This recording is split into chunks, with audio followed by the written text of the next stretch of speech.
welcome to Centre for Muslim Christian Studies, especially if you've never been here before. Doubly warm welcome, and a very warm welcome to all of those of you joining us in the Zoom room. Thank you for being here this afternoon. I'm really excited about this lecture. Dr Riyaz Timol is part of a team at the University of Cardiff that for the last 3-4 years has been working on a project to look at imams and mosques in the UK. I've been part of the academic advisory group that's been helping with this project. So sort of watching from afar, but seeing it develop, which has been great, and seeing some of the data that begins to come out has been really fascinating. So Riyaz is going to speak for maybe 30 minutes or so, just sharing some of his data and some of the results of the research. And then I'm delighted that we also have Imam Monawar Hussain, who will be known to some of you here in Oxford.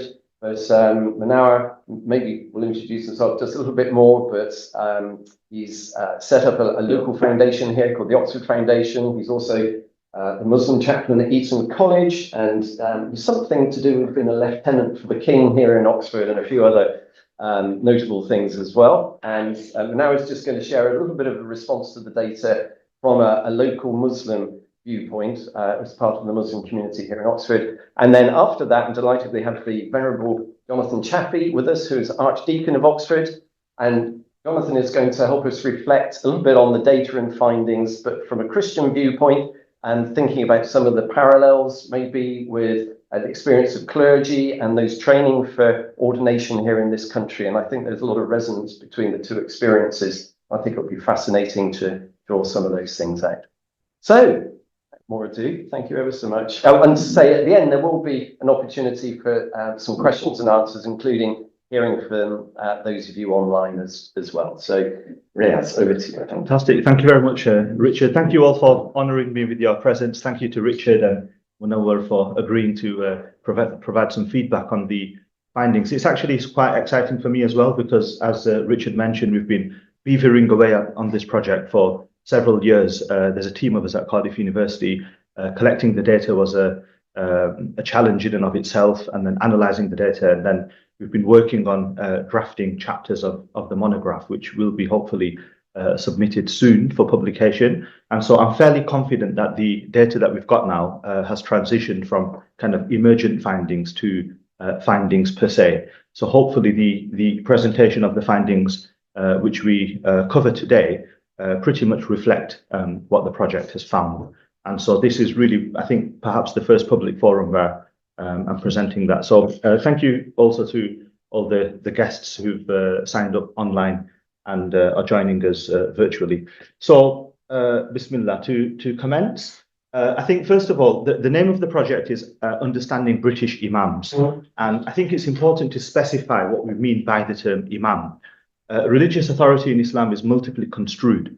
You get the figure of the Sheikh or the Mufti, you get Muslim chaplains that work in public institutions. So specifically, what are we talking about when we say the word Imam? So we've deployed a very simple definition, which is a person who's been appointed to lead prayers, usually in a salaried capacity in a British mosque.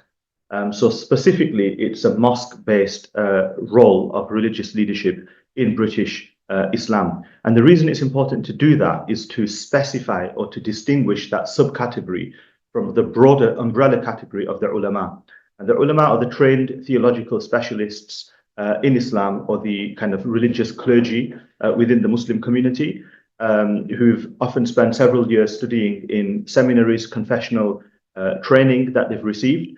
One of the interesting findings of the project is that while most British imams are ulama, most British ulama are not imams. So there's only a minority of ulama or the graduates of Muslim seminaries who are actually going into the mosque-based imamate role. And that is a subject of discussion, which we can perhaps touch upon later on. But anyway, the definition of imam is somebody who's been appointed to lead prayers, usually in a salary, so somebody for whom their primary source of livelihood is leading prayers, but all of the associated responsibilities that come with that in a British mosque. Now, what were the research questions that we were covering in terms of this project? Each one of these questions actually has a chapter in the monograph. And so what does a national profile of the British imamate look like? who becomes an imam and why, what do imams do, what are the greatest joys and challenges of the role, and how do ordinary Muslims interact with mosque-based imams. So as you can see, the questions are actually quite basic, and the reason for that is that there's been relatively little research, sociological research that's been done on the category, this particular category of Muslim religious professionals. So we just wanted to keep the questions basic, but document accurate data about who these people are and the work that they do. How did we collect data about British imams? We basically deployed 3 data collection strategies. So I'll go over each one in turn. First of all, on the top left section of that circle, the pie chart, is the National Imam Survey. This was, we attempted to reach out to as many mosques as possible in the UK. We were using as our baseline, there's an online registry of British mosques, muslimsinbritain.org, and that has a figure of approximately 1,800 mosques in the UK. So we're using that as a baseline. It's quite accurate with the names and addresses of each of the mosques, and many of them have been verified as well. And what we wanted to do is to reach out to each one of those mosques and to document basic biographical details about the person that's been appointed to lead prayers inside the mosque. We were just asking a small number of questions, but about a large number of mosques. So we were very pleased that we covered more than 1,200 mosques in the UK. And because many mosques employ more than one imam, the number of imams that we collected data about was more than 2,000. So it's the largest national data collection exercise of its kind with reference to British imams. The second thing that we did is we interviewed 40 imams. So if you think of it as a funnel, it's wide at the top, it's narrow at the bottom. The survey was the top element of data capture, in which we covered lots of mosques, but only a small amount of questions.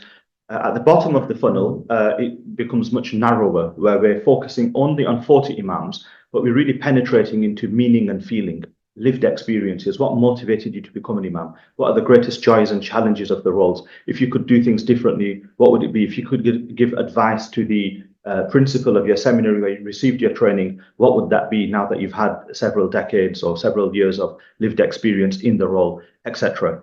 So lots of questions about working conditions, about leave, about salary, about continuous professional development, etc. So we were able to delve into that in a lot of detail. And in terms of the imams that we interviewed, we were very careful that the sample represented as accurately as possible the composition of British Muslim communities. So we wanted to capture the experiences of imams that are born in the UK, as well as imams from overseas, Sunni as well as Shia imams, South Asian as well as non-South Asian imams, imams that were born as Muslims as well as those that converted to Islam, African, Turkish, Kosovan, etc. So a broad spectrum of diversity in terms of the imams that we interviewed. And then the third thing that we did was the National Community Survey. And here we wanted to complement the perspective of imams with the experiences of the Muslim community itself, male and female. So ordinary British Muslims who attend the mosque, what are their experiences of interacting with imams? And so we sent out a mixed method survey in which there was quantitative as well as qualitative elements. There was lots of open text boxes, and we were very pleased to receive 587 responses from a very diverse spectrum of the Muslim community. And that was quite an achievement, given the fact that it probably took about half an hour to complete that survey. So lots of information and data that we were asking about. And so that analyzing that survey, the findings of that survey became a job in and of itself. What we have done is the 3 elements of data capture: the National Imam Survey, the 40 imams interviews which were recorded and meticulously transcribed and analyzed, and then the National Community Survey. We've integrated the 3 elements of data capture into a holistic data set, which is undergirding a monograph, several peer-reviewed journal articles, and various community-oriented outputs. So we're very keen that the findings of the project are not just locked within the ivory towers of academia, but they can actually have a meaningful impact at the grassroots of British Muslim communities. And so there's a number of different outputs that we're hoping to produce on the back of that data which has been collected. I thought it was worth mentioning Crockford's clerical directory as a potential analog or a precedent from the established church with reference to the Imam survey that we did. I think I need to make it clear that we weren't attempting to replicate Crockford's clerical directory for British Islam, but nevertheless, in terms of the scope and the scale of the data that's within the directory. So for anyone who's not familiar, the full title of the book is a biographical and statistical book of reference for facts related to the clergy and the church. It's been published regularly since 1858 and has become an enduring and authoritative repository of statistical data on the Anglican priesthood. And it's now in its 108th edition and contains details of approximately 25,000 Anglican clergy serving across England, Scotland, Wales, and Ireland. So we weren't attempting to do something similar to that, but nevertheless, in terms of the scope of the data capture exercise that we did do, and its national ambitions in the sense that we wanted to collect details and data about all of the Imams in the UK, there is something of a precedence there, perhaps, which we can draw upon. How did we actually collect data about Imams for that survey? It was a very long-winded process, which ended up taking 30 months, so two and a half years. We initially began by just simply ringing masajid, mosques, and we found out very quickly that that's an ineffective method, which we don't recommend. Many British mosques don't have personnel that are there to answer the phones, and those that do, it could just be completely random. There's no way of telling who's going to pick up the phone. It could be the imam, it could be a member of the mosque management committee, or it could just be an ordinary congregant. And then to build that trust and rapport over the telephone is quite difficult to explain the nature of the project. I think understandably there's some suspicion, and there's been what's termed research fatigue as well in Muslim communities. And so to overcome some of those obstacles and to actually develop the credibility where we can actually ask the questions and collect the data, it's difficult to do that over the phone. So what we quickly did is we transitioned to another method, which is we developed an online survey, which we then circulated via WhatsApp and various Muslim community networks with support from regional councils of mosques. And we're very grateful to people like Richard, but also many other Muslim umbrella organisations like the Muslim Council of Britain, the British Board of Scholars and Imams, Faith Associates, MINAB, were all part of our, have all been part of our advisory panel, and they all assisted in disseminating the link to the online survey. And as a result of that, we were able to rapidly disseminate across Muslim communities, and we found that was a much more effective method of data collection. And then we supplemented that with active canvassing by the research team. The COVID pandemic in 2020, 2021, the successive lockdowns kind of threw something of a spanner in the works, in the sense that we weren't able to visit many of the key towns and cities that we wanted to. But nevertheless, we were able to circumvent some of those challenges. We recruited a team of locally based research volunteers who received training, and then they collected data on our behalf. All of the data was meticulously cross-referenced, checked, and verified, which led to 342 mosques and 536 imams being excluded from the data set, either because there were duplicates or we weren't able to verify the veracity of the data. And so because we wanted to make sure that the finalized data set was absolutely kosher or bona fide, we made sure that we went through a very meticulous checking process. And so the gross amount of mosques that we collected data for was 1,543. The gross number of imams was 2,537, but the net amount was actually 2,001 mosques and 1,201 mosques and 2,001 imams. What does this data actually tell us? So in terms of presenting the findings now, what I'm going to do is first of all focus on the findings of the national survey, and then I'll move on to some of the findings from the interviews that we did, and finally I'll conclude with some of the findings from the community survey that we did in terms of congregants' experiences of interacting with imams. So that'll be the three stages of the presentation of findings, and hopefully we'll just wrap up with some reflections. So in terms of the findings from the national survey, what became evident? I think one of the key findings, which is really important, is the fact that we found that 48% of the imams that we surveyed are born in the UK, which represents a significant increase, a seismic shift from Professor Ron Jeeves, once he was at the University of Chester in 2008 published a paper. I think the sample was much smaller. It was approximately 315 Imams that were surveyed, but he found that 92% of them were born overseas, only 8% were born in the UK. So I think there's been a process of natural growth in the intervening years. At the same time, perhaps the fact that the sample has been much larger is much more representative of the British imamate, so to say.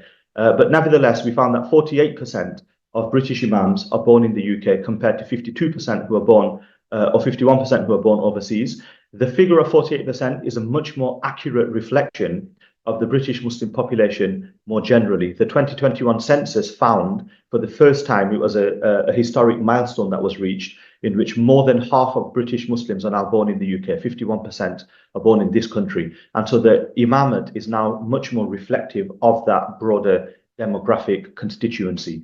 What we also found is that there's a strong South Asian majority. So the bottom table there, table 2, we break down the countries of the imams that were born overseas. Which country did they come from? And as we can see, the most populous country is Pakistan, followed by Bangladesh and India. So the three countries which you could say constitute the South Asian subcontinent. And then other countries such as the Arab world or African countries or Turkish or Iran, Saudi Arabia are much less well represented in the British imamate in terms of ethnic composition. What we also did is we, as well as asking the country of birth for imams born overseas, we asked about the ethnic origins of imams that are born in the UK. And if we combine the two data sets together, we found that 81% of all imams come from either Pakistan, India, or Bangladesh, have some form of South Asian ethnic ancestry. So there's a very strong South Asian dominance to the UK imamate, which I think makes it distinctive vis-a-vis the rest of Europe. In France and Belgium, there's a North African majority. I think in Germany, there's a Turkish majority. But in the UK, we've got a strong South Asian majority. And I think that's perhaps a continuation of Britain's colonial legacy. The fact that there was a British colonial presence in the subcontinent for the best part of 2 centuries. A post-colonial extension of that now is that there's significant South Asian Muslim communities in what was the homeland or the heartland of empire. Now, moving on to looking at the age profile of the British imamate. So this is still focusing on the findings from the National Imam Survey. We found that what we did, the 2 tables there, is I've separated out the imams that are born in the UK from the imams that were born overseas, and then looked at their age profiles comparatively, because I think it's very interesting. 31% of UK-born imams are aged between 21 to 30, compared with only 4% of overseas-born imams. Conversely, 23% of overseas-born imams are aged between 51 to 60, compared to only 3% of British-born imams. So we can see the very clear distinction there between the imams that are born in the UK have a much younger age profile than the imams that are born overseas. They tend to be much older. And if you want to succinctly summarize that in a single snapshot, then approximately 3/4, 76% of British-born imams are aged under 40, whereas 73% of overseas-born imams are aged above 40. So that contrast becomes very quickly evident there. And the conclusion, I think, that we can take away from that is that there's a significant process of intergenerational transmission currently operative underway within the British imamate. And that's substantiated, or it becomes evident from the data. And then lastly, in terms of the Imam survey findings, the questions that we asked were much broader than this, but in order to squeeze everything into a half-an-hour presentation, I'm just focusing on some of the key headlines. But in terms of language usage, what we found, as many people who've experienced life inside British mosques, they are polyglot places, reflecting both ethnic origins and national context. So in terms of the language usage, Urdu remains pervasive across the British imamate, reflecting the dominance of South Asian ethnicities. However, its usage has now been eclipsed by English. We also asked at the fluency level in English of the imams that we surveyed.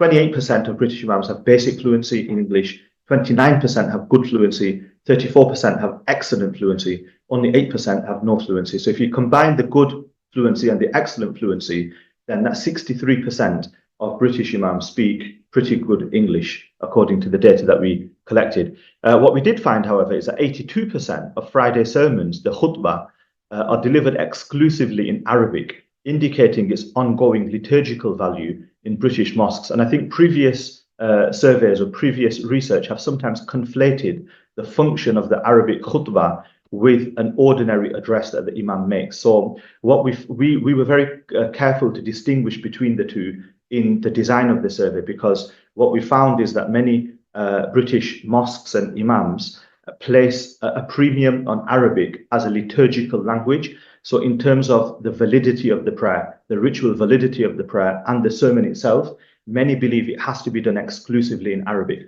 There is an opinion that alternate vernacular languages can be incorporated into the sermon.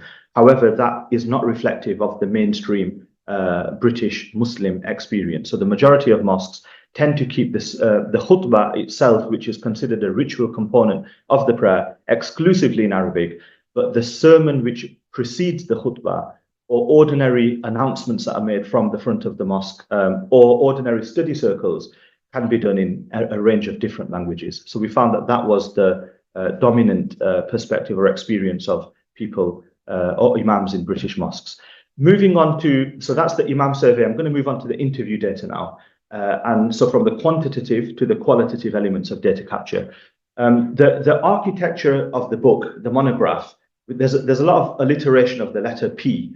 For some reason, it just happened to happen. But we've got a chapter called Paths to the Prayer Mat, in which we document the experiences of people who trains to become imams. Where do they acquire their training? So that's that chapter which captures those experiences. And then what do imams actually do? So if you think back to the research questions on one of the first slides, these are the answers to those questions. What do imams do? We demarcated the answer to that question within three key loci within British mosques: the prayer mat, the pulpit, and the people. And then in terms of the challenges and the joys of the role, again, there's alliteration of the letter P. The relevant chapter in the monograph is called Piety, Pay, and Professionalism. But in terms of what do imams do, the prayer mat refers to the liturgical and the ritual elements of being an imam, somebody who basically turns up, leads the prayer, and goes home. There's not much else to do if the imam is a ritual prayer leader. The pulpit refers to the pedagogical or the motivational elements, and then the people refers to the interpersonal or the pastoral. I've actually been working on a section of the monograph in which I've been looking at the linguistic, the historical, and the theological roots of the term imam. And interestingly, linguistically, there's three phrases in Arabic, or three terms in Arabic, which the word imam is connected to. And I think each one of them can be mapped onto this typology that we've developed. So one of there's a preposition in Arabic, amama, which is linguistically connected to the word imam, which means in front of. And that refers to the role of the imam as a ritual prayer leader on the prayer mat, where he physically stands in front of the congregation and the people line up behind him in rows. And then another word which is connected linguistically to, etymologically to the word imam is mother. And so I think that refers to a nurturing element. And so the imam is cultivating spiritual as well as intellectual growth within the congregation. And I think that connects most closely to the pulpit, the pedagogical, the motivational elements. And then the third Arabic term, which is linguistically, which emerges from the semantic field of the word imam, is ummah, which is also connected to imam, and that's nation or community. And so that refers to the people, the interpersonal, the pastoral. Effectively, the prayer mat is when the imam is facing the Kaaba in Mecca, the Qibla, and his back is to the congregation. When he stands on the pulpit, it necessitates a 180-degree turn in orientation, where he's now facing the congregation. And then when he climbs down from the pulpit and immerses himself in the struggles and the troubles of the people, that's the interpersonal element. So all three of them became, we kind of developed this typology inductively from the interview data that we were receiving from the imams that we spoke to. And then on the back of that, we also developed a typology of roles. So on the left-hand side here, you've got the imam as a ritual prayer leader. And on the other side of the spectrum, you've got the imam as an inspirational faith leader. And what we found is that if you look on the bottom right and the bottom left, you've got community expectations and community infrastructures. And from the community survey, what we found is that people in the Muslim community want imams who are inspirational faith leaders, the quote unquote singing and dancing imams, the people who are able to do everything for everyone. However, the infrastructures of the community are geared towards producing imams that are closer to the ritual prayer leader side of the spectrum. The ritual prayer leader, I think all you really need is two things: punctuality and tajweed. Somebody who turns up on time to lead the prayers regularly, reliably, and secondly, they can recite the Quran correctly. They don't even need to recite it beautifully. In fact, one of the questions in the interviews that we did is, how important is it for you to recite the Quran beautifully? And many of the imams responded with, it's more important for us to recite the Quran correctly with tajweed. Then it's a gift from God if you can do it beautifully, but it's not a ritual necessity of the prayer. So in terms of statistically mapping that onto the Imam survey, it's difficult to do because we weren't asking those type of questions in the survey, but I'd estimate that there's a large proportion. Again, if you think of the funnel, it's wider on this side, the ritual prayer leader, and then it narrows as we go towards the inspirational faith leader. So they're few and far between, but they are very highly valued. There's a premium which is placed upon those imams. And often the imams that move along that spectrum tend to transcend the local setting. They tend to transcend the local mosque. And what we found in terms of the bottom of that typology is that there's a proverbial tension between the imam and the mosque management committee, which was empirically borne out by our interviews. And as imams move along the spectrum, then we found that their relationship with the mosque management committee can become strained. And oftentimes they end up leaving the mosque and establishing their own institution or ministering to a virtual congregation via a digital pulpit because they find that that gives them more autonomy. And so in terms of Maslow's hierarchy of needs, we found that as imams move up towards self-actualization, then the tension can increase within they can experience the mosque, local mosque setting as a claustrophobic place, which impinges upon their autonomy. So that was something which we document quite clearly in one of the chapters, the piety, the prayer, and the professionalism. And this is just a quote from Imam Sufyan, 49 years old, British born in the northeast of England of Pakistani origin.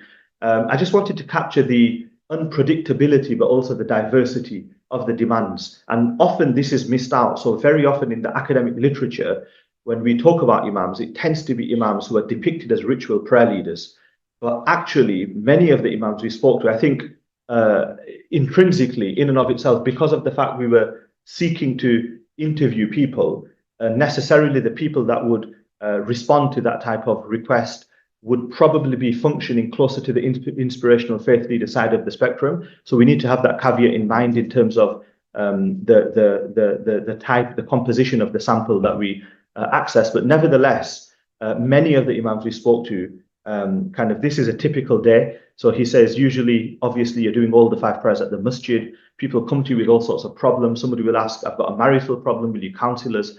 People will say, look, a member of our family has gone mad. We think he's possessed. Can you come and pray over him? There's so many things. I've had people who've come to me and said, I'm facing prison. I've got blamed for something I didn't do. Will you write me a letter of reference? I've had a brother who asked me to come to court for him because of something he did a long time ago. He had a sentence and he couldn't get a taxi badge, etc. Interestingly, the number one thing that we found that imams do after leading prayers is marital counseling. So there's actually a journal article that I've drafted, which is called Imams as de facto marriage counselors. And I think any imams that you speak to, any imams that we've spoken to will tell you that that's a huge demand upon their time, is dealing with marital counseling.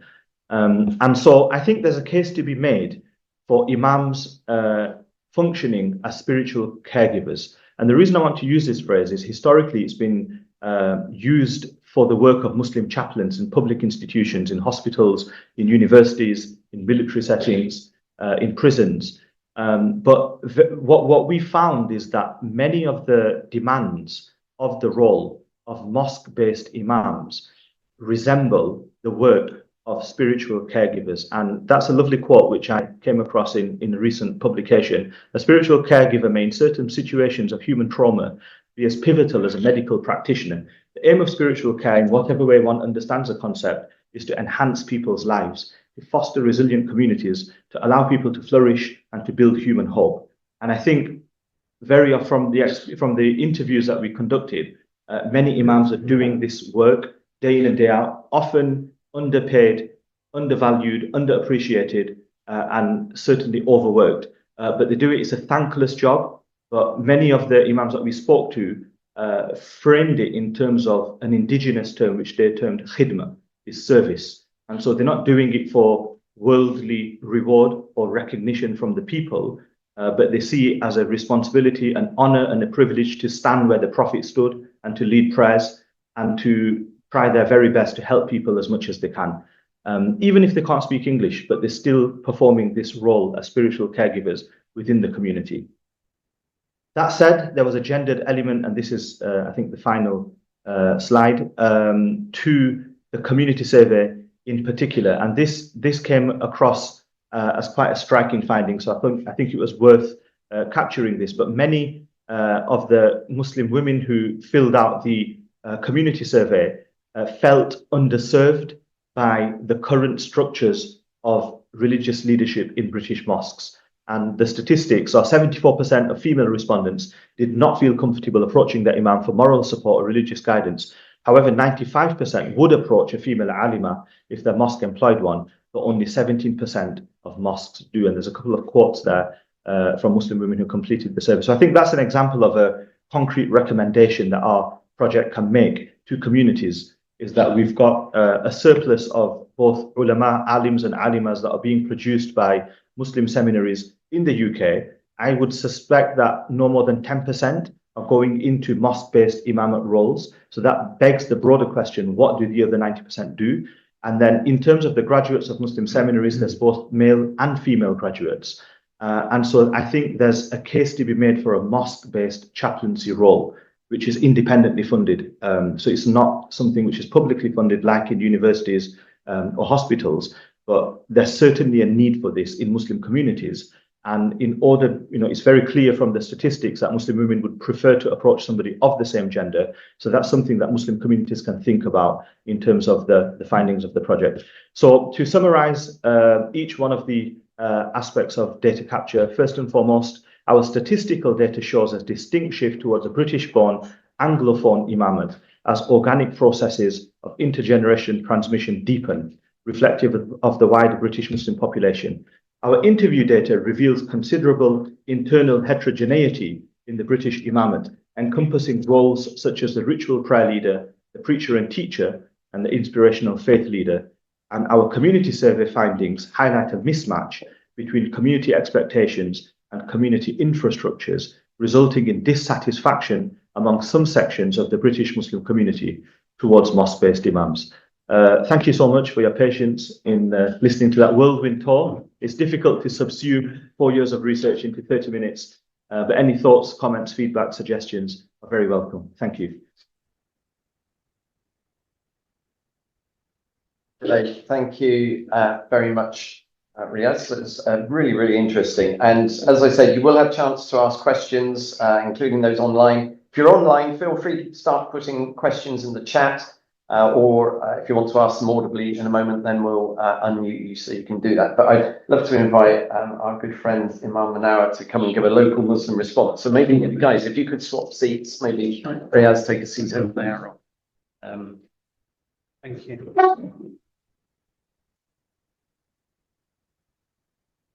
Bismillahir Rahmanir Rahim. Dr. Riyaz, thank you very much for your presentation, and thank you to your team and yourself and all the work, the tremendous work that you've done. I think it's just incredible work.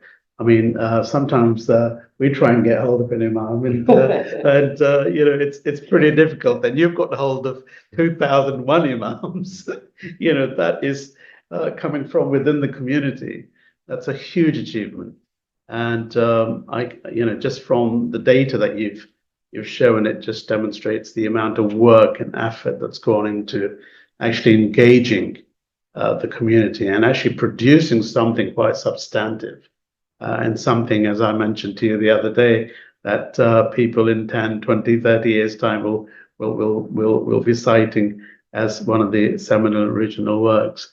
So really, just some thoughts and reflections.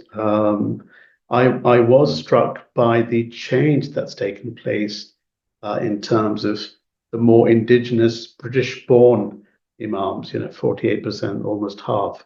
That's quite a huge achievement, and it's a natural progression.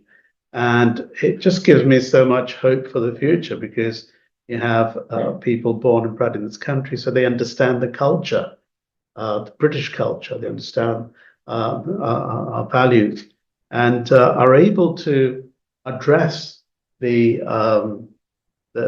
congregation and try and address the challenges that they're facing.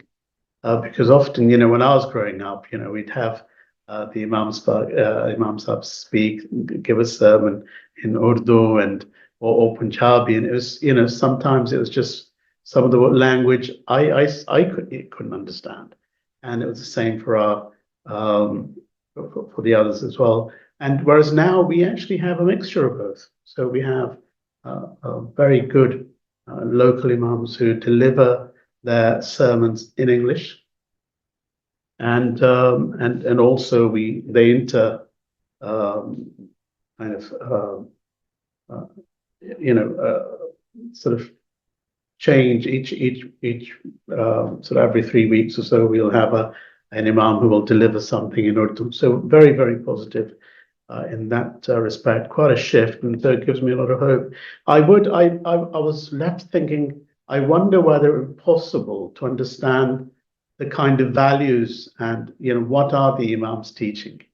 Are they sort of open, inclusive in a multicultural, multi-faith society, or might they be, like in other traditions as well, more kind of exclusive?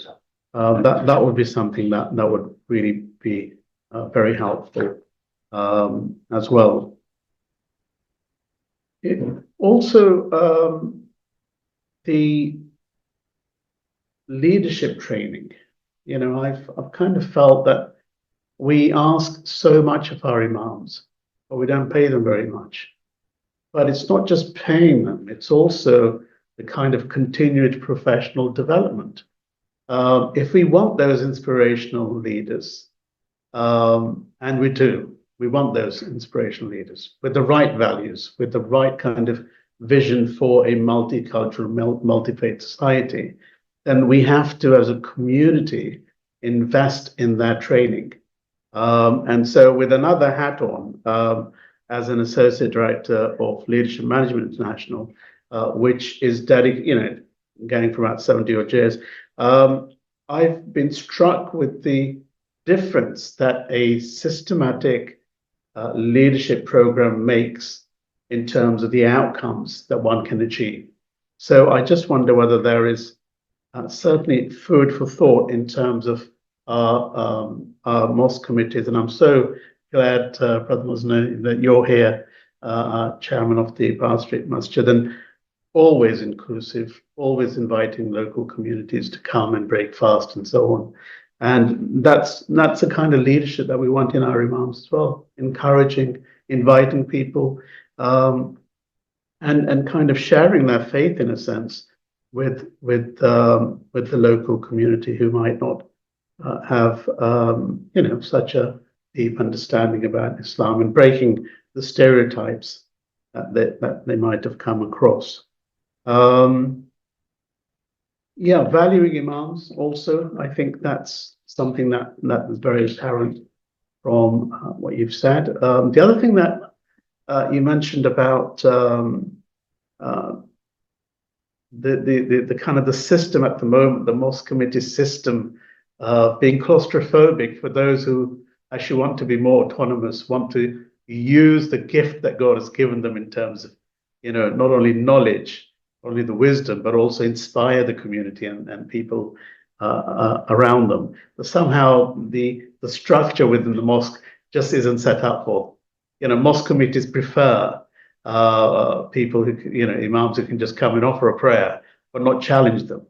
And on the challenge side, the 74% of female respondents who just don't feel comfortable with with approaching an imam. I mean, this is years back. I said to our mosque committees that, you know, we should have Muslim women representation on our committees, you know, so that they can help address the need of half of our population, which is so important. And the other thing, I suppose, can we develop the skills of our imams in such a way that actually both men and women can come to them?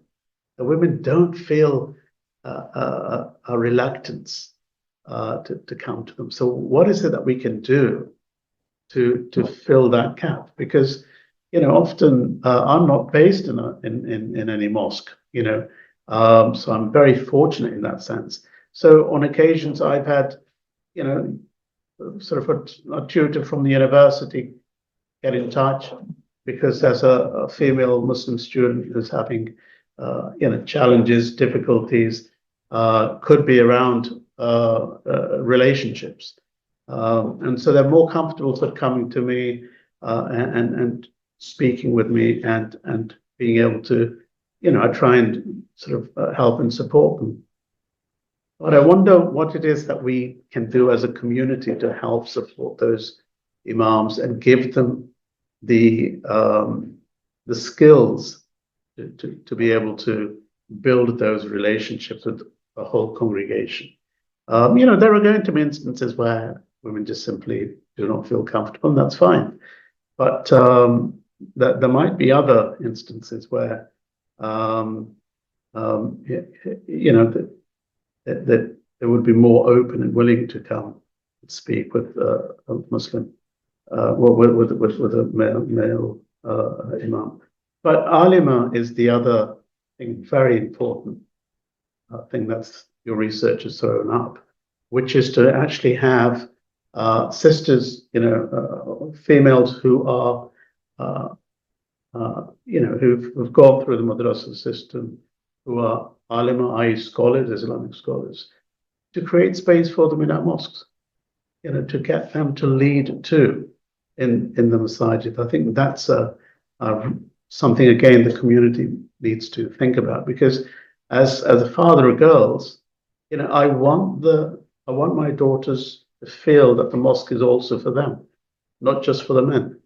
And so in the local masjid here, in the central masjid, when I led the campaign to build that, one of the core things was that we're going to have a mosque that is both for men and women. The other mosques, very difficult because they don't have the space. They actually physically don't have that capacity. But if we're going to build a purpose-built mosque, we need to have space for everyone. That's what we've done at the central masjid, which has been very, very positive. But there's a lot more that can be done there. So I really just want to finally just to say that it's been a real pleasure to listen to the work that you've done. I know it's just only a small part of the work that you've done, and to look forward to reading the report, a more detailed report, a more detailed summary of what you've produced. But I would just finally say that, you know, imams, we need to begin to value them as a community. We need to invest in our imams in terms of their CPD, in terms of you know, their leadership skills, in terms of helping them to, you know, go back to university, you know, enable them to kind of really improve on their language, both written and also spoken. And by doing and making that investment in our imams, we're actually investing in the whole community. And finally, just to say, you know, it's great having half of our imams who are English speaking, fantastic. But what are they delivering? What kind of Islam are they teaching? And I think there we could potentially be a beacon for the rest of Europe, you know, if we can train our imams and ensure that they, you know, understand the context, the culture, and within which they can present and live Islam in a way that is more inclusive, open to all around us, and are able to articulate those values, Islam of, ihsan, of beauty, of khidmah, of service to the whole country and the whole community in which they live. So those kind of messages that they can articulate and propagate. But it's been a pleasure listening to what you've produced, and well done, and good luck with the monograph. I'm looking forward to reading them. Thank you. Thank you very much.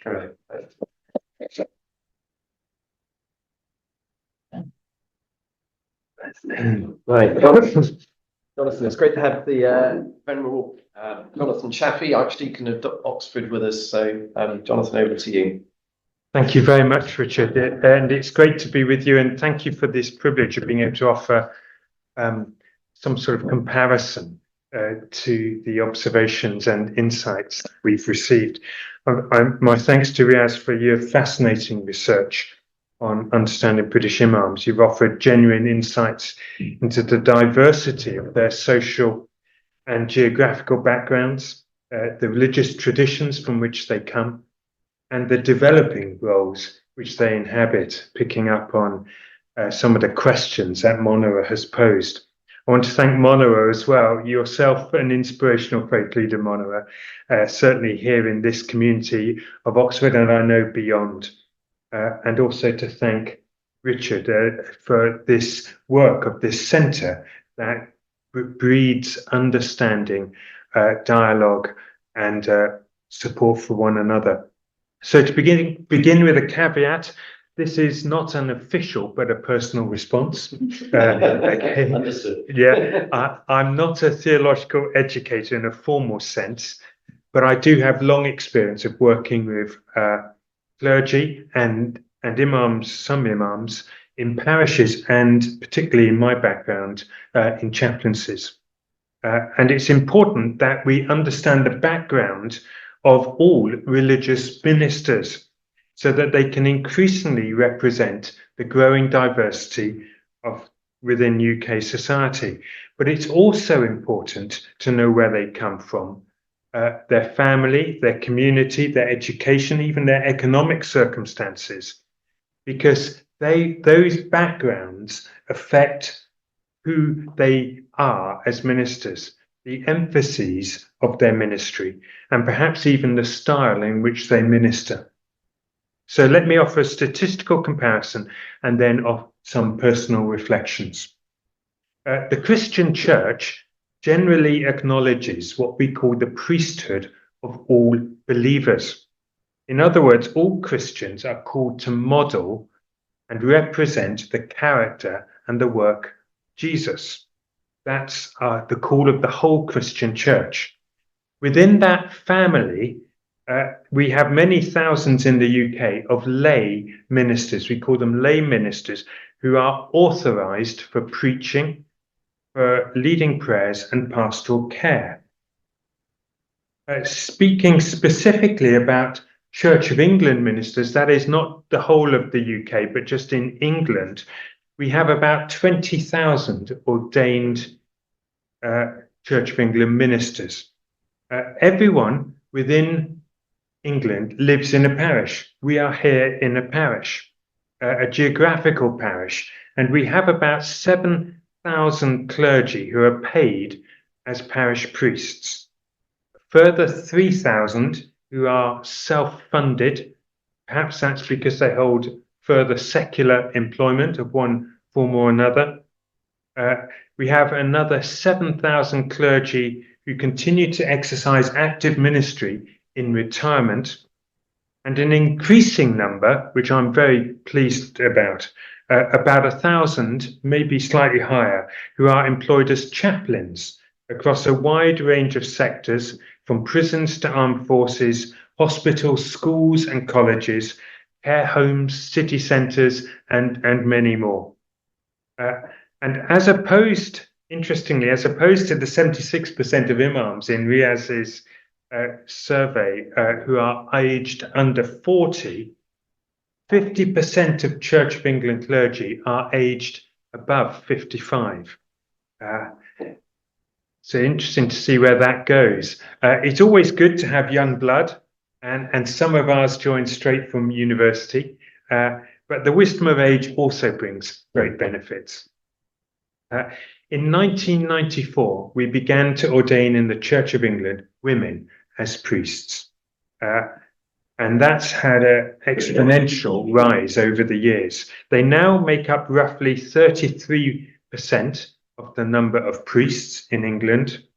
But that figure is growing with roughly equal numbers of men and women entering theological institutions, training institutions.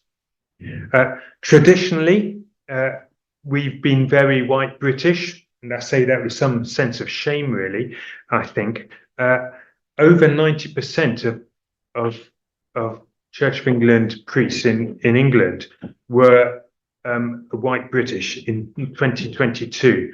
But there have been significant steps to redress that balance, both in appointing people into senior leadership and those coming into training. So in 2017, we had 6% global majority heritage entering training, of those entering training.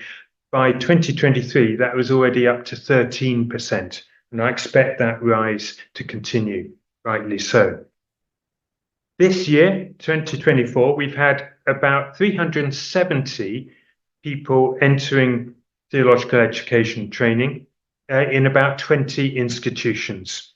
Numbers have gone down in the last couple of years, particularly, and there could be many reasons for that, not least, I think, the fallout from the pandemic and a change in the way we do it, which has taken time to bed in.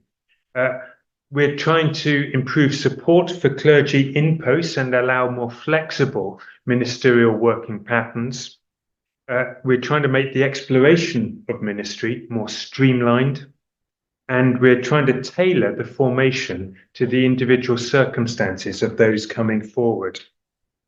So having said all that, what do clergy do? I was interested in your 3 Ps, the prayer, pulpit, and people. We used to have a strapline when I was in chaplaincy that we served our community through prayer, presence, and proclamation. So obviously, this is a really good, alliteration to have, really. Certainly, priests have similar liturgical, educational, and pastoral roles as outlined in the research by Riyaz and his team. I would add the role of bridge builder. I've been surprised in parish ministry, more than in chaplaincy, how much conflict management, which might be similar to the marital relationship counselling, how much conflict management and support is needed to offer. And I think also that very important ability to speak truth to power, which is a sort of prophetic ministry, but you have to earn the right to speak truth to power. Otherwise, they'll think you're a crackpot and nor would they listen. But I do like your description of an inspirational faith leader. That's essential.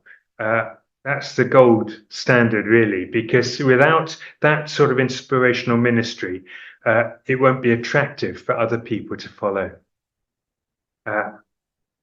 So a couple of reflections to finish from my point of view.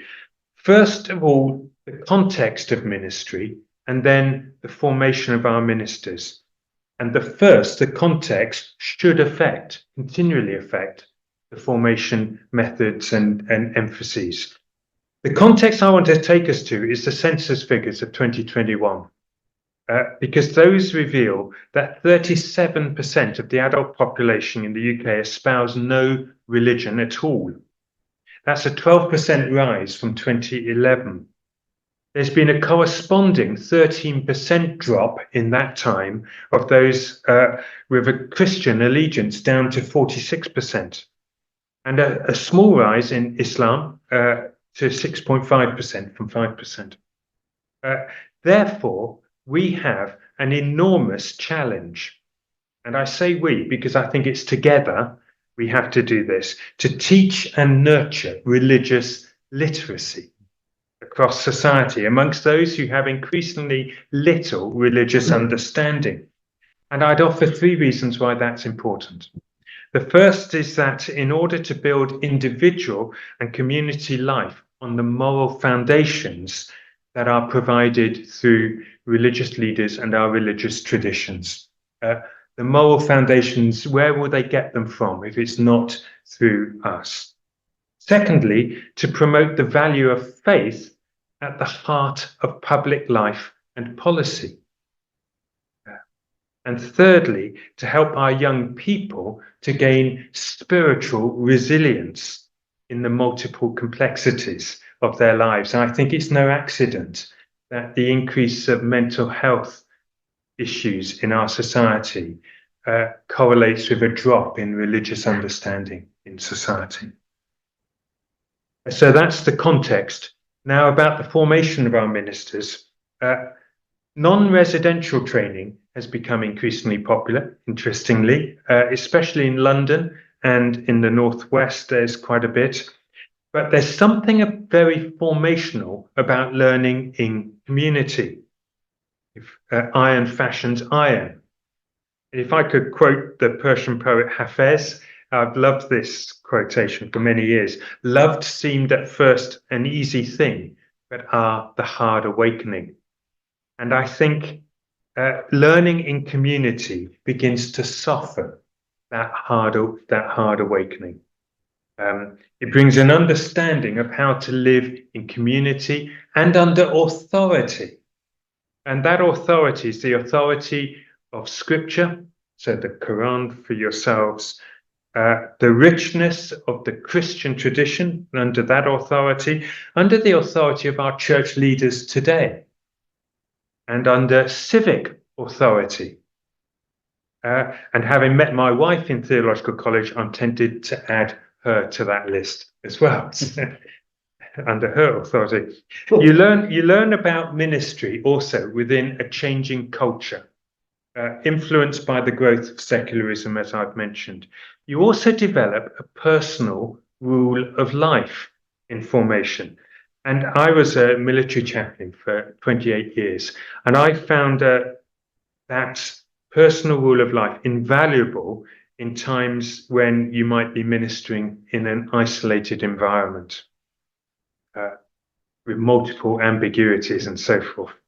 You also begin to appreciate how to cope with failure. Failure can be a good thing. When I started at theological college, my principal said, the first thing I remember her saying was, a good theological institution should make you feel like you've been dragged through a gorse bush. It should really rub you up and make it uncomfortable for you. Rabbi Lionel Blue, I remember hearing him once say on the radio years ago, your successes make you happy, but your failures make you wise. And formation should allow you to cope with that. Christian formation for Church of England priests is a balance of calling, competencies, character, and without good training and formation, there is no credibility. So you've got 4 C's there: calling, competence, character, and credibility. And without that, you wouldn't have the ability to sustain your ministry through thick and thin and for a long period of time. Because we're not just talking about calling people into being an imam, into a priest, but how they can sustain that for many years. And formation should give you good foundations for that.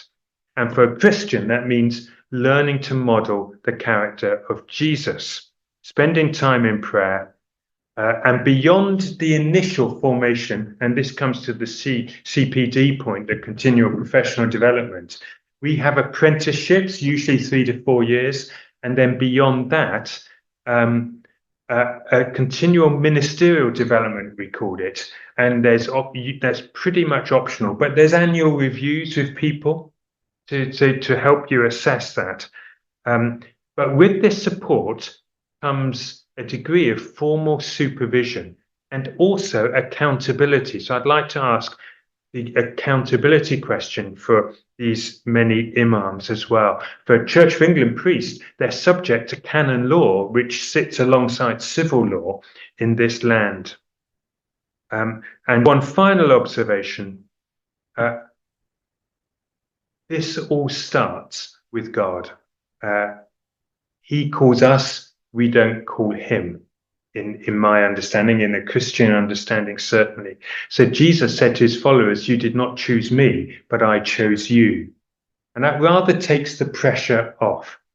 It means that it's not just down to us. And St. Paul went on to say, all of us are being transformed from one degree of glory to another. So we are continually being formed, and God helps in that. It's lifelong, it's shared with others, and in this context, I want to say it's particularly shared wherever possible with our colleagues and friends from other faith communities. Great, thank you. Jonathan, just can you thank Jonathan? I promised that we won't take this as representative for the whole of the Church of England and won't report to you. No, that's fine. No, I thank you so much for being with us. I know that Monawar has to slip away. Yeah. I should also say this was a Church of England response, and other denominations are available. Just to even up. But Jonathan, somebody asked in the chat whether there was similar research about Christian clergy, and you actually gave us a lot of very interesting data on the Church of England. Where could people find that data? If you look up the data on the Church of England, the Ministry Division of the Church of England, Google that, they'll have statistics, which I think they're sort of generally up to about 2022, but there may be some more modern things as well. So they will annually analyze that, and they present reports to the General Synod of the Church of England. There are lots of other studies too, but I wouldn't have them immediately. Google the Ministry Division. Yeah, and you'll get the statistics out of that, right, if not always the interpretation. Lovely. Thank you ever so much. Jonathan, thank you again. Please take a seat, and Riyaz, come back and join us. I know that Jonathan will need to slip away in due course as well, but Riyaz, maybe you'd just like to respond to some of those questions and comments, and then we'll open up for other questions, and there are some questions on the chat as well. So Riyaz, back to you. Yeah, well, thank you very much for the very kind and detailed responses. It's nice to see that the research is meaningful to multiple audiences. It makes sense, and people seem to be recognizing the value of it, hopefully. So as it becomes more and more, as it emerges into the public domain, then hopefully we'll see the impact of it increase as well. I think I'll take each one in turns, and I did make some notes as they were speaking, but in terms of Monawar's comments, I think there's a series of internal conversations to be potentially had within the community based upon this evidence base. I think because we're a much younger community as a Muslim community, vis-a-vis, say, the Christian experience in this country, which is obviously centuries old, and it's established in terms of the social fabric and the tapestry. Research about Christians is comparatively far better developed as well. I was thinking of, in terms of the question about, there was a recent monograph that I was reading, Joseph Fichter, Fichter, Religion as Occupation.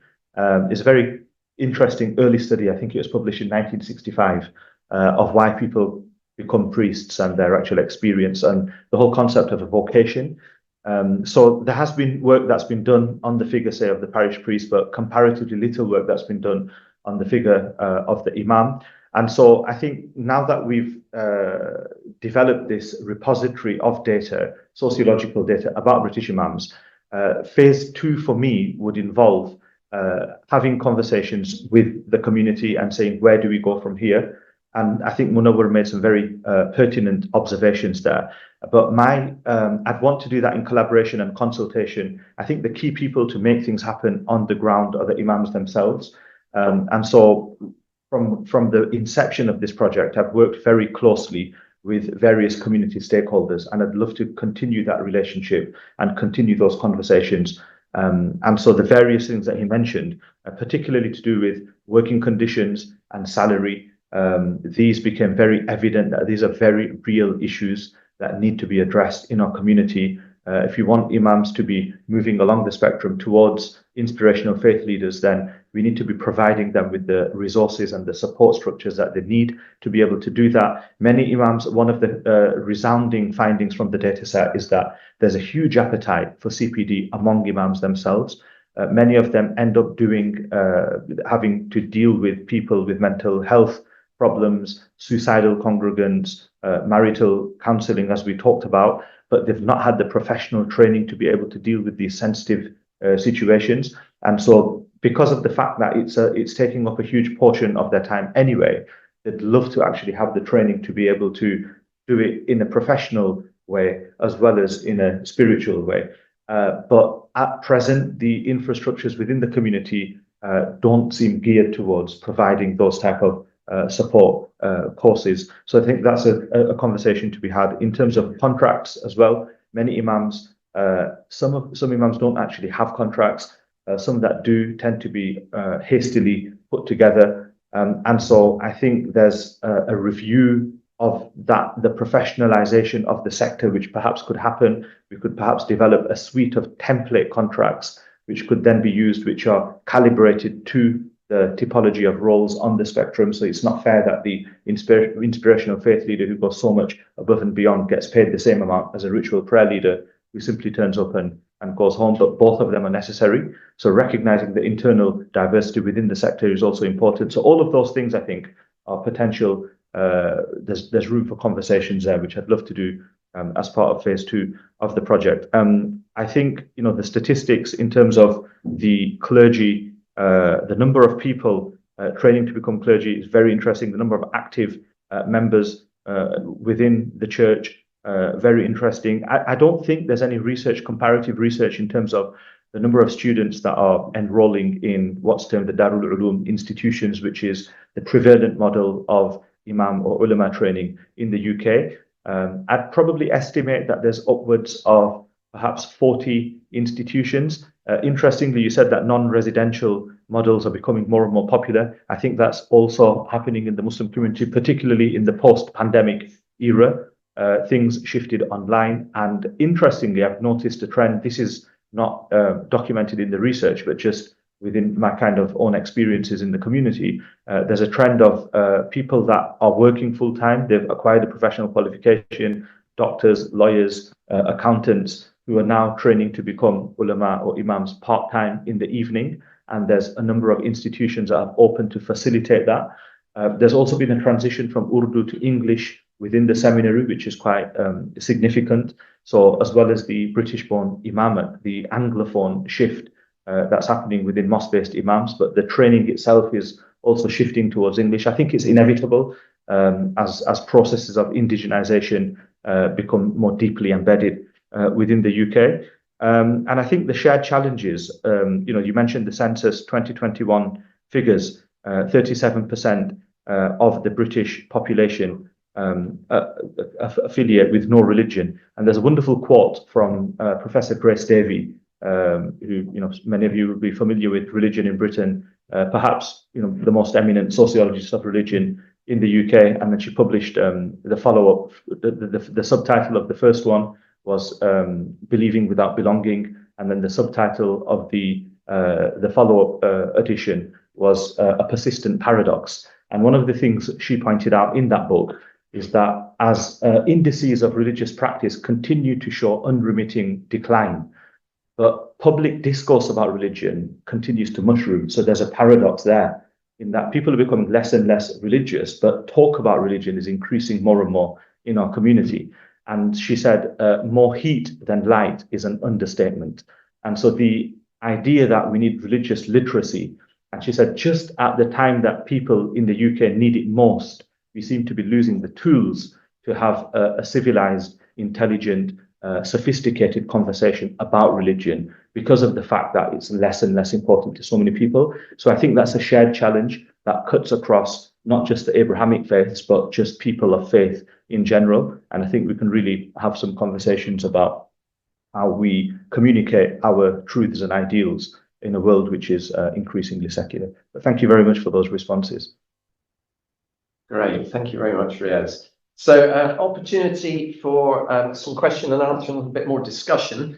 I'm just going to try to summarize some of the questions in the chat that come around some of the same sort of topic. I'll ask that question, then I'll open up to the room as well. And you're still welcome to ask questions online as well.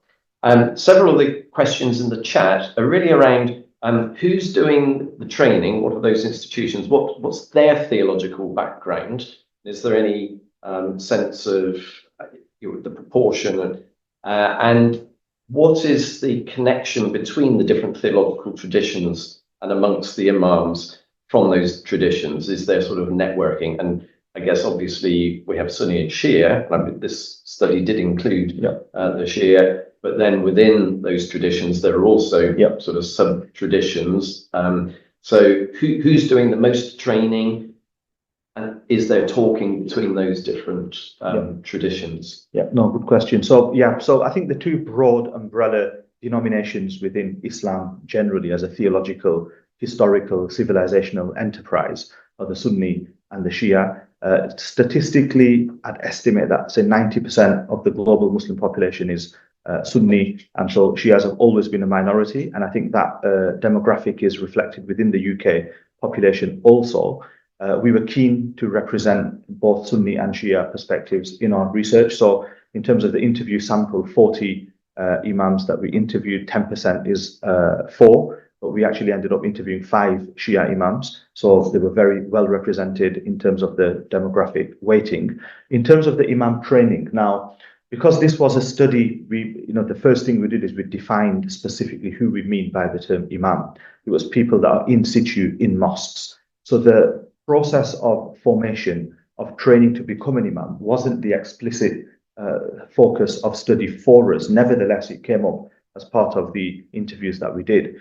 And so because, again, this reflects a South Asian dominance, so the dominant model within the subcontinent is the Darul Ulum system, which basically means house of knowledge. It's a residential, seminary, confessional model in which the core texts of the Quran, the Hadith, and then fiqh, which is jurisprudence, tends to be studied.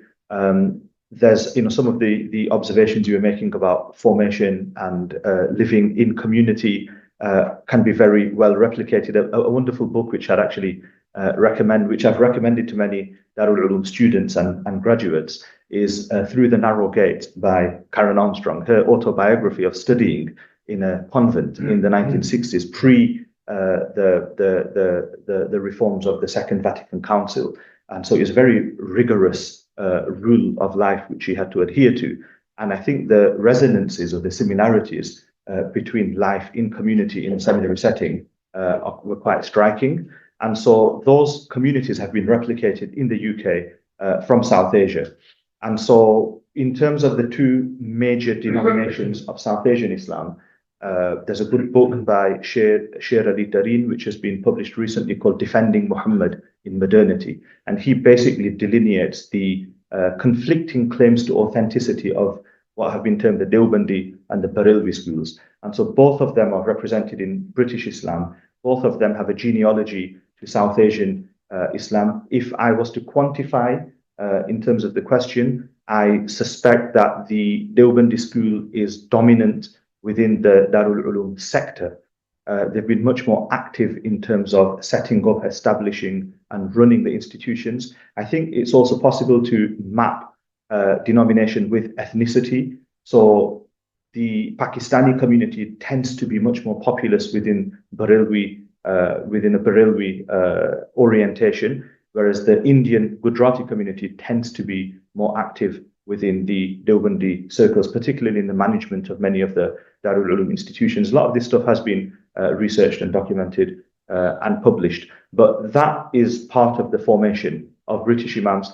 That said, we do have we have what could be termed bridging institutions, like the Cambridge Muslim College, the Markfield Institute of Higher Education in Leicester, the Islamic College in London, which was founded by the late Dr. Zaki Badawi. And so while people draw upon their historical sectarian affiliations, often what we found from the interviews is there's actually a phrase which is post-sectarianization, which is people are sometimes moving beyond these labels and they don't find them as helpful.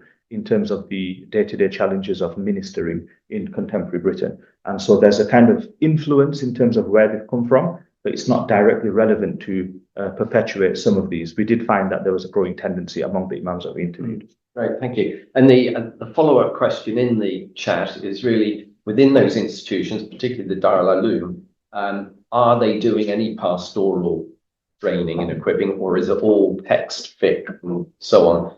Or is there any equipping for those other aspects of being an imam at the moment? Yeah, that's a good question. So from the imams that we interviewed, one of the questions that we asked them is how well do you feel that your theological training prepared you for the actual demands of the role? And many of them said it was difficult. It was a difficult transition. So I think it's important to point out that the Darul Uloom institution is not geared towards producing imams per se. They administer theological training, which generally there's a cultural expectation that is a necessary prelude to becoming an imam. But going into a mosque-based imam position is only one of several trajectories that graduates of the Darul Uloom. So it's the broader category of the ulama that they produce, which is male and female. So there's female seminary institutions as well. And I would suspect that no more than 10% are actually going into the imamate role. And from the interviews that we conducted, the Dars-e-Nizami, which is a curriculum that's taught in the institutions, is very heavily textually focused, whereas the demands of the role is very social and interpersonal. And so at present, from the interviews that we conducted, there's very little pastoral training or vocational training, which is offered in the institution itself. And so many imams have to learn that on the job through peer support. We found that peer support was quite important, where they speak to or they consult more senior imams, more experienced imams, and they go to them for help. But all of that operates on an informal basis. Great. Okay, I'll open up to the room as well. Martin had a question, a loud voice, and we hope the microphone can pick it up, but maybe, Riyaz, you could just summarise that question. Sure, thanks very much. I just wondered if this kind of research is going on in any other country. A lot of what you've said reflects perhaps to a minority situation and indigenization of language, so that might be more relevant in Europe, but are there these kinds of surveys anywhere? Very good question. So the question, just in case people didn't hear it, is are there similar types of research projects happening in other countries? I was actually at a conference last month in Germany with a number of academics who are studying Islam in various European countries. So France, Belgium, Norway, the Netherlands, some of the Scandinavian countries. And it was very interesting because I think the UK is distinctive vis-a-vis the rest of Europe for several reasons. One is we've got a South Asian majority, unlike many of the European countries.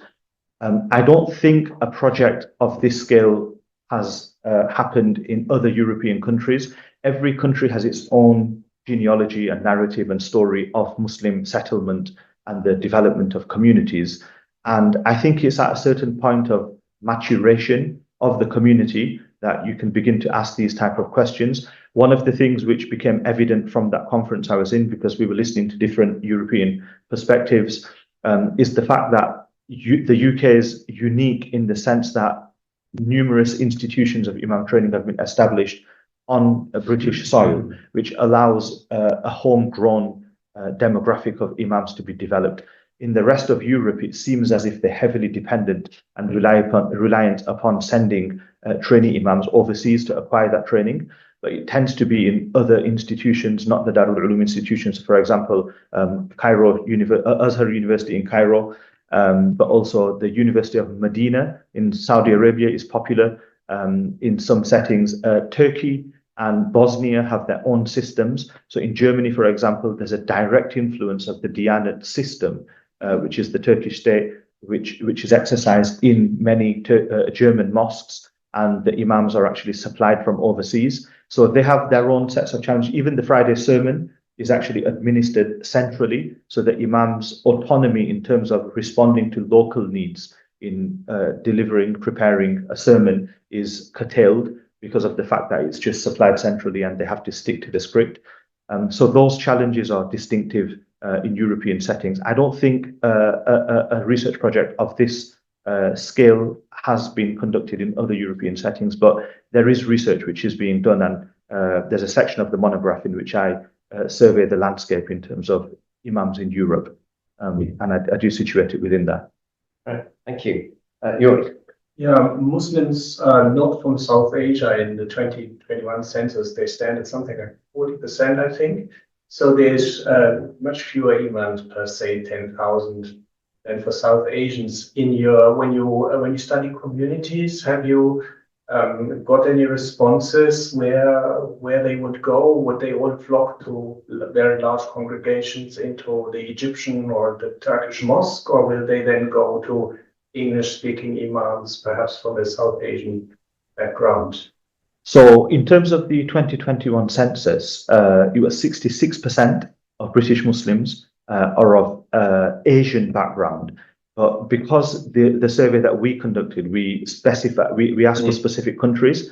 So the most populous countries were India, Pakistan, and Bangladesh. So when I correlated that with the 2021 census findings, it reduced from 66% to 60%. So 60% of British Muslims, according to the 2021 census, are from either Pakistan, Bangladesh, or India. So you're quite correct in observing that 81% of British imams are from one of those three countries, in terms of either they were born in those countries, 38% were born there, but 81% altogether, if you combine that with the ethnic origins of British-born imams, are from one of those three countries, higher than the national average in terms of British Muslims more generally. I think the reason for that is perhaps because South Asian immigration to the UK preceded immigration from other countries, which tended to happen from the 1990s onwards. So the key decades of mosque building were the 70s and 80s, and that was dominated by South Asian Muslims. And so when new communities migrated from other countries, the mosques were already established, so there wasn't really need to perhaps build a new mosque. They could attend an existing mosque. And so what we found is that mosques in Britain have tended to become more cosmopolitan in terms of the congregation, to reflect ongoing. So, for example, in Bolton, a community that I'm familiar with, some of the mosques were well established by the early Gujarati Indian communities, but many of the congregants now are Somali, and even many of the children that attend the local supplementary school, the Muktab, are now Somali, perhaps up to 30%, 40%. And I think that's perhaps a situation which is being reflected nationally as well. So I think also the fact that the Darul Uloom system is a South Asian system that's been developed in the UK, and it tends to be South Asians that would perhaps send their children to study there. So I think both of these factors combined lead to the dominance of the South Asian ethnicity within the imamate vis-a-vis the rest of the population. But in terms of the question of do congregants specifically seek out, I think there is some truth to the saying birds of a feather flock together. So people have that cultural familiarity, linguistic familiarity, but nevertheless, they will also go to the imam that's available to them. So there's some, I think it's a case of finding someone that you're comfortable with, whether they're from the same ethnic origin or not. And English plays a big role. English plays a big role for people that speak English as their first language. Great. Time is almost gone. Just to tie up a couple more things from the chat. You mentioned that the Deobandi tradition provides maybe the greatest number of training institutions in this country. Do some of those students actually choose to go to Deoband, though, or possibly another South Asian centre to do their training and then come back? Or indeed, is there actually a reciprocal arrangement, exchange agreement of any sort? I don't think there's any formal reciprocal arrangement. I don't have the statistics to hand, but the analysis has been done from the survey findings in terms of where did the imams acquire their training from. And what we found is many of the journeys were eclectic.